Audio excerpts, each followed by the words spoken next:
lanjut ke pengertian interaksi sosial. Interaksi sosial merupakan syarat utama terjadinya aktivitas-aktivitas sosial.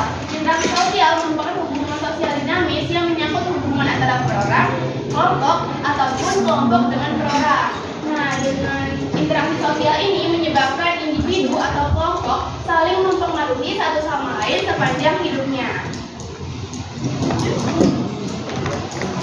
Cara terjadinya interaksi. Pertama, ada kontak sosial. Kontak sosial berarti terjadi hubungan secara fisik. Namun, kontak sosial dapat terjadi baik secara langsung atau primer maupun tidak langsung secara sekunder.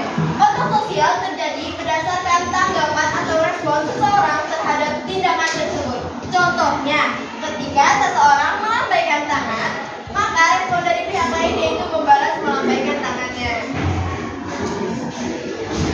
Selanjutnya ada komunikasi. Komunikasi adalah seseorang yang memberikan tafsiran terhadap perilaku, informasi, berita kepada orang lain.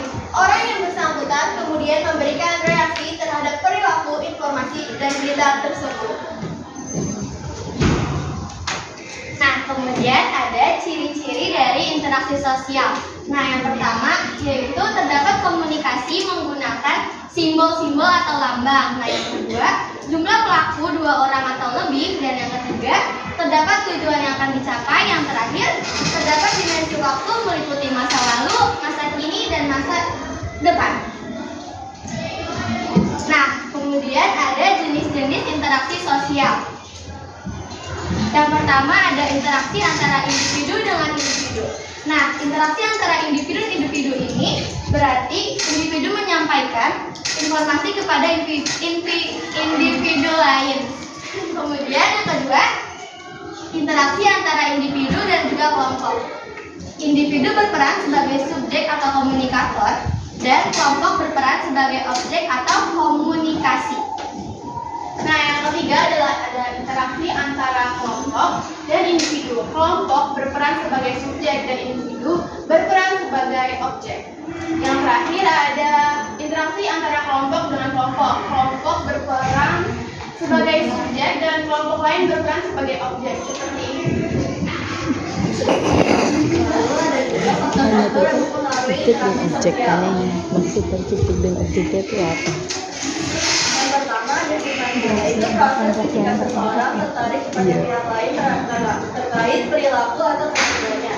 Yang kedua, antisipasi, yaitu kemampuan merasakan keadaan orang lain dan ikut merasakan situasi yang dialami atau dirasakan orang lain. Yang ketiga ada efikasi, yaitu proses meniru sikap, tindakan, tingkah laku atau penampilan fisik orang lain di lingkungan sekitar secara berlebihan. Yang keempat ada sugesti, proses menerima sikap, pandangan, dan pendapat orang lain tanpa dipikir ulang. Lalu yang kelima ada motivasi, yaitu dorongan baik dari dalam diri seseorang maupun orang lain untuk melakukan sebuah tindakan. Dan yang keenam ada identifikasi, yaitu proses seseorang untuk menjadi sama dengan tokoh yang diidolakan. Sebelum kita menutup presentasinya, apakah kalian ingin bertanya? Perkenalkan, nama saya Muhammad Reza Mugarisya dari Kampung Tujuh. Ingin bertanya, berikan contoh kontak sosial sekunder langsung yang bersifat positif. Berupa dari kelompok 1, pertanyaannya adalah sebutkan perbedaan antara komunikasi verbal dan non-verbal dalam interaksi sosial. Terima kasih. Ya, benar. Nah, kan ini di situ disebutkan kelompok berperan sebagai subjek dan kelompok lain berperan sebagai objek. Nah, yang dimaksud dengan kelompok lain berperan sebagai objek itu apa? Terus juga kelompok berperan sebagai subjek itu apa? Oke. Ya, saya dari kelompok 3. Sebelumnya perkenalkan, saya dari kelompok 2 ingin bertanya.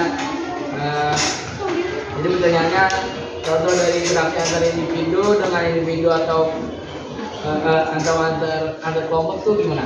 Contoh lainnya, antara individu atau antar kelompok, contoh lainnya.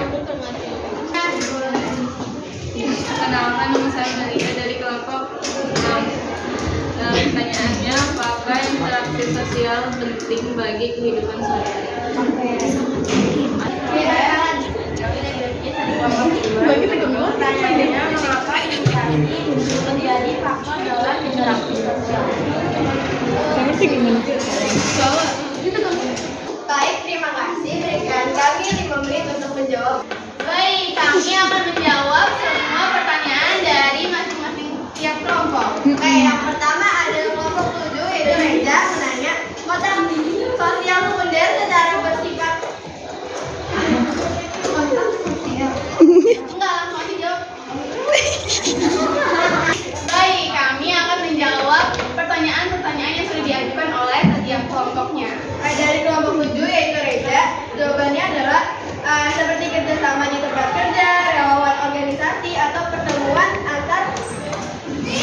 mantap.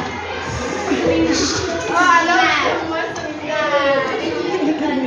Oke, baik, lanjut dari kelompok 1 yaitu kali ini ada dari UPA. Nah, jawabannya itu perbedaannya itu adalah kalau misalkan verbal ini komunikasi yang melibatkan penggunaan kata-kata untuk menyampaikan pesan. Sedangkan kalau yang non verbal itu mengucap sebuah komunikasi yang tidak melibatkan kata-kata. Contoh dari verbalnya ini seperti berbicara langsung. Nah, kalau dari non verbalnya itu seperti lebih ke apa ya? Tidak berkomunikasi langsung. Jadi kayak WhatsApp. ini. Oh, bukan. WhatsApp. Gitu. Nah, selanjutnya akan menjawab dari kelompok 3 yang Aisyah dan Soleha. Coba slide-nya.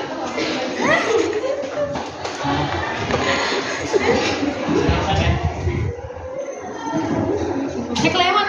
Lewat, ini kan yang bawa.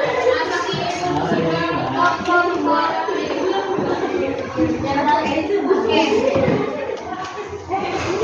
Nah, subjek ini itu merupakan kelompok atau seseorang yang berinisiatif atau yang mengarahkan interaksi. Jadi yang melakukan sesuatunya terlebih dahulu lalu baru dibalas oleh objek. Seperti contohnya ada di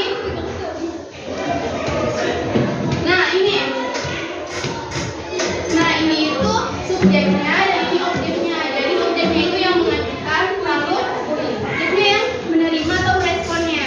Jadi tadi kan soalnya contoh lain antara individu dan juga individu dengan kelompok. Nah, contohnya yaitu bersyukur ini.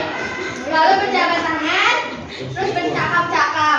Nah, kemudian kalau kelompok dengan kelompok itu seperti seseorang yang berpidato atau guru yang menjelaskan pelajaran.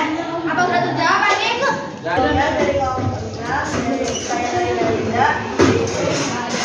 Jadi jawabannya lebih slide yang awal.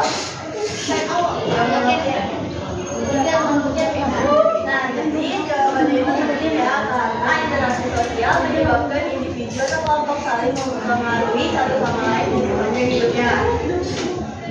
Apakah sudah terjawab? Ya, langsung terjawab. Oh iya, sudah. Baik, terima kasih. Nah, kemudian yang terakhir dari kelompok 5. Kenapa bisa ada di faktor? Karena setelah kita melakukan interaksi sosial, pasti akan terjadi